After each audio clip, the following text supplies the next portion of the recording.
आप सभी का स्वागत है। आज की इस वीडियो के अंदर आपको सिखाने वाले हैं ग्राफी विधि से समीकरण के हल ज्ञात करना या आलेखीय विधि से समीकरण के हल ज्ञात करना। तो कैसे करते हैं, आपको दो समीकरण दे रखे हैं, समीकरण 1 और समीकरण 2। तो सबसे पहले आपको लेना है समीकरण नंबर 1। तो लिखना है आपको यहाँ पर समीकरण 1 से। अब समीकरण 1 क्या है ये आप यहाँ पे लिख लीजिए। तो हमने लिख लिया समीकरण नंबर 1, x माइनस 2y बराबर 8। अब यहाँ पे आपको क्या करना है, एक बार x का मान 0 रखना है और एक बार y का मान क्या रखना है, आपको 0 रखना है। तो लिखना है यहाँ पर x बराबर 0 रखने पर, x बराबर 0 रखने पर, तो x की जगह मैंने 0 रख दिया, माइनस 2y बराबर 8। तो यहाँ हो जाएंगे माइनस के 2y बराबर 8। तो y बराबर 2y इधर गुणा है तो इधर भाग में आ जाएंगे, दो जो है गुणा में थे ना इधर भाग में, तो y बराबर कितना हो जाएगा, माइनस का 4। y का मान आ गया माइनस का 4।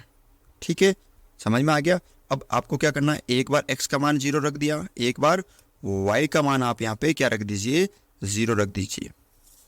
तो लिखना है आपको यहाँ पे y बराबर 0 रखने पर, इसी समीकरण में।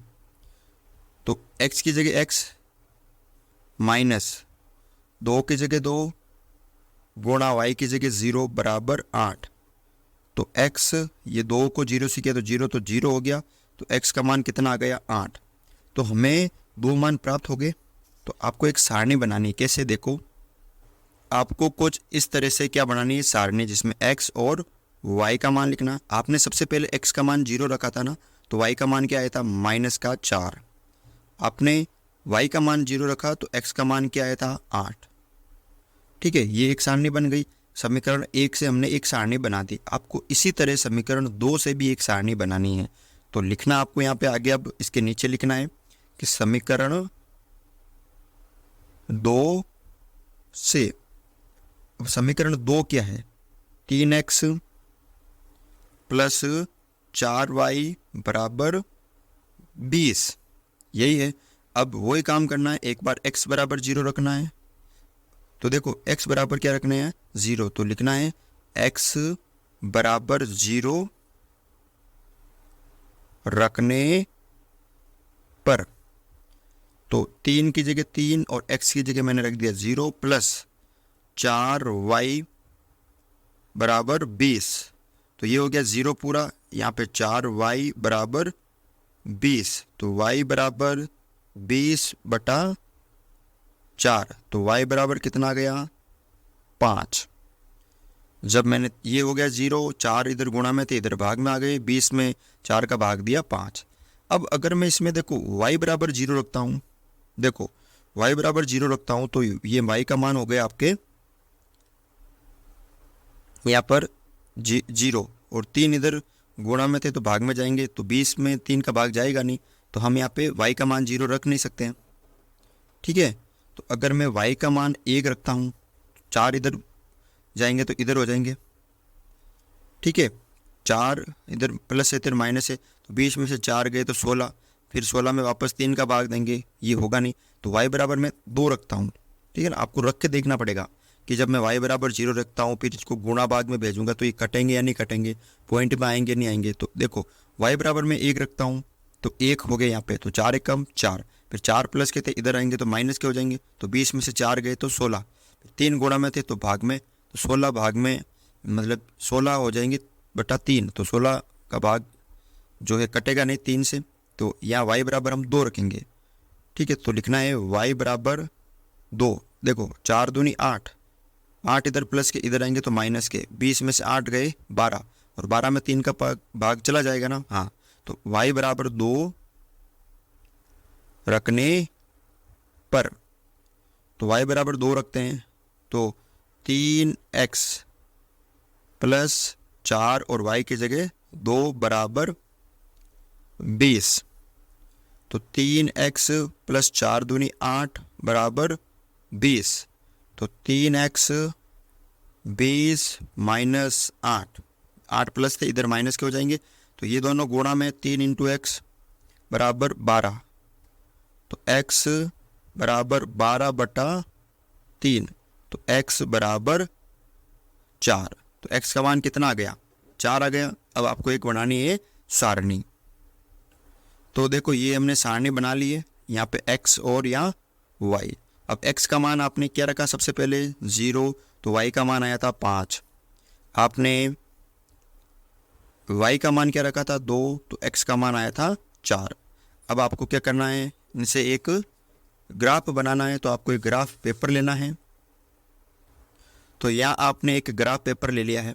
यह हो गया, ये x अक्ष हो गया आपका, और ये कौन सा अक्ष हो गया आपका? y अक्ष हो गया। अब देखो ग्राफ पेपर में कैसे दर्शाना है आपको। पहला ये देखो सारणी, देखो पहले है यहाँ पे x का मान और ऐसे, तो x का मान है 0 और y का जो मान है वो -4, तो ऐसे एक निर्देशांक बढ़ गया। इसी तरह इसका बनाइए 8 और 0, इसके भी बन गए।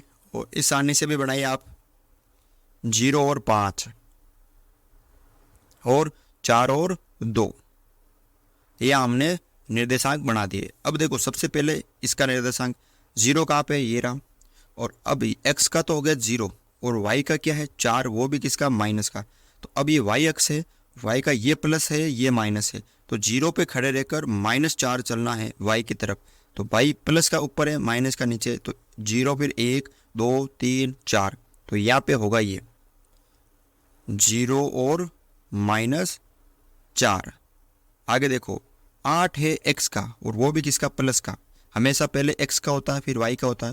तो 8 ये रहा प्लस का x का, और y का 0 चलना ही नहीं है, तो यहाँ पे होगा ये। तो लिख दीजिए आप 8 और 0। फिर क्या करना आपको? इन दोनों बिंदुओं को मिला देना। कैसे? तो यहाँ पे इन दोनों को मैंने मिला दिया, आपको भी इस तरह से मिला देना है। अब ये कौन सा समीकरण था? समीकरण 1, x - 2y बराबर 8। तो यहाँ पे लिख लेना है, ये जो था समीकरण 1 था। क्या था? यहाँ पे आपको लिख लेना है ऐसे, ये था x - 2y बराबर 8। ठीक है। अब देखो यहाँ पर दूसरे जो बिंदु थे वो क्या थे? 0 5, तो 0 ये रहा, और ये, और 5 किसका है? y का।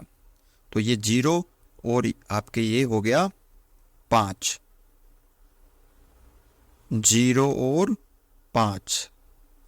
दूसरा है अगला निर्देशांक 4 है यहाँ पे आपके प्लस के x का, और 2 है y का प्लस का। देखो 4 भी प्लस का, 2 भी प्लस का, तो 4 तो x का होता है, पहले x का होता है हमेशा, दूसरा y का। तो 4 हो गया x का, और ये, और फिर 2, यहाँ पे होगा ये 4 और 2।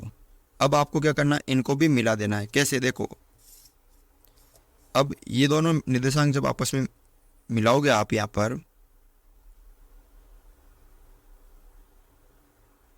ध्यान से देखो आप, यहाँ पर इन दोनों को जब आप आपस में मिलाओगे